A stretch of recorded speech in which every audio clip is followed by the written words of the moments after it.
If your cat tears the cruciate ligament in one knee, the ligament that holds the knee together, before you buy pet insurance, the other knee, the perfectly healthy one, the one that's never been examined, never limped, never been injured, is also permanently excluded from coverage. The insurer will call it pre-existing, both knees. This is not a trick or a loophole or a misreading.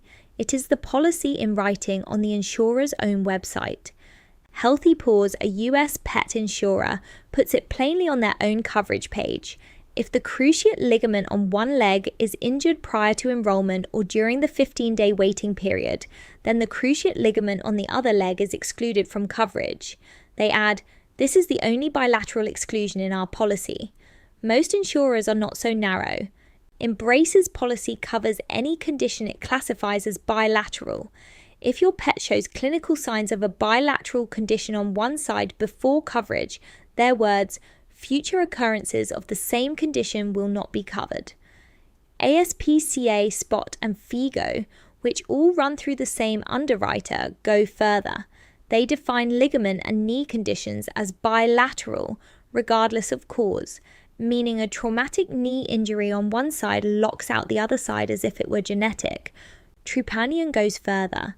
Their policy excludes 8 conditions on either side of the body, most of them eye-related: glaucoma, cataract, cherry eye, entropion, ectropion, alongside luxating patella, elbow dysplasia, and cranial cruciate injuries. The look back is 18 months before enrollment through 30 days after. Cats get far more of these eye conditions than they get knee injuries. And Lemonade's definition preempts the obvious objection. A bilateral condition in their policy is a chronic condition that affects both sides of your pet's body, even if clinical signs or symptoms do not present at the same time. The healthy side doesn't get to be healthy yet. It is excluded by anticipation. But not every insurer uses the clause. Nationwide has no bilateral exclusion. Their waiting periods are long, 12 months for cruciate, but if both legs are fine at enrollment, both stay covered. The clause is only one of the denial mechanisms. The architecture is deeper. Every major pet insurance policy defines a pre-existing condition the same way. Any condition for which, before coverage began or during a waiting period, a vet gave advice, the pet received treatment, or, and this is the load-bearing phrase, signs or symptoms were present. No insurer in this industry defines symptom. That interpretation happens later, retrospectively, by a claims specialist reading 3 years of vet records after you submit your first claim. A Money.com analysis, citing the National Association of Insurance Commissioners, the state regulators who write model insurance law, gave an example that is not hypothetical. A vet note reading, "Max seems stiff," is enough to exclude any future orthopedic diagnosis.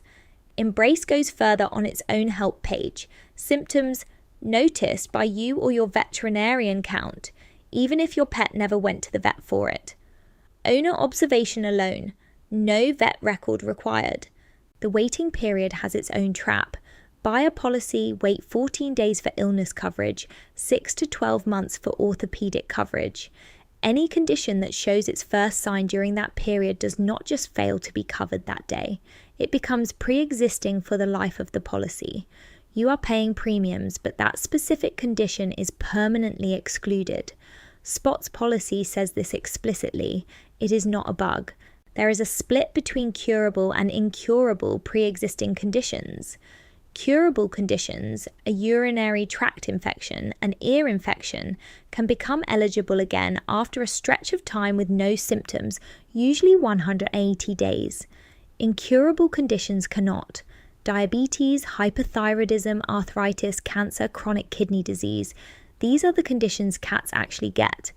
Once they are diagnosed before coverage, they are out forever. One forum case shows how far the retroactive interpretation can go. An insurer had paid oncology claims for a cat's small cell lymphoma through the first year of the policy.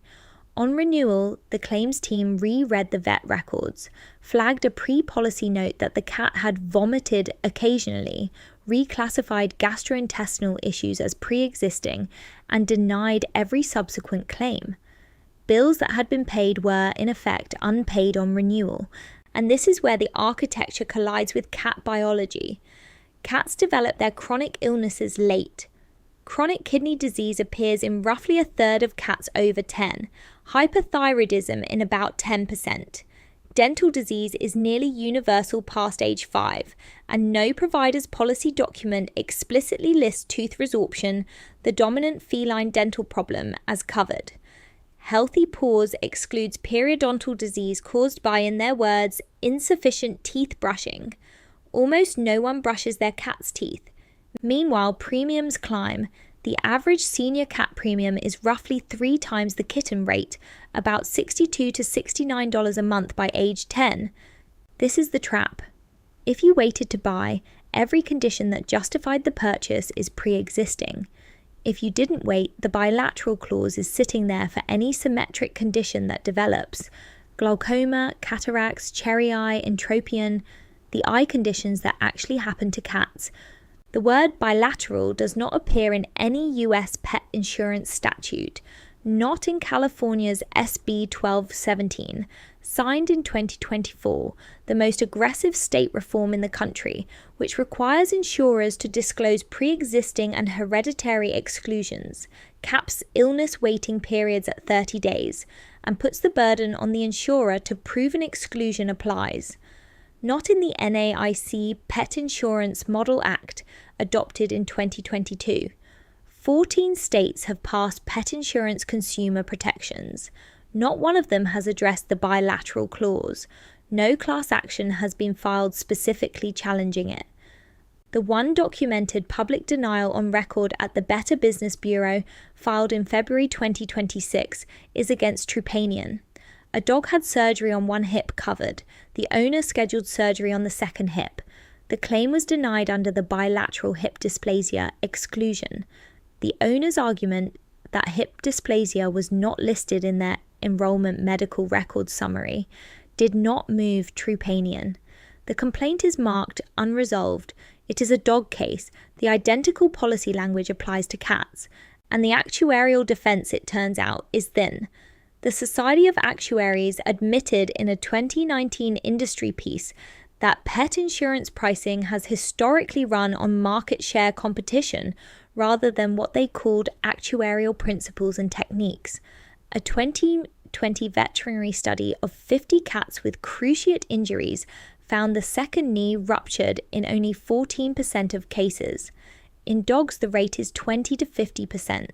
The bilateral clause was imported from Dog Intuition and applied to cats without recalibration. The cat on the exam table at the start of this video has 2 healthy knees, both eyes, a set of teeth that will eventually need work. The contract has opinions about all of it. Pet insurance is not a coverage product you understand at purchase. It is a contract you learn by filing claims. The healthy leg is a symbol for what the contract does when you read it closely. It finds the parts of your cat that haven't gotten sick yet, and it reserves the right to call those parts pre-existing too.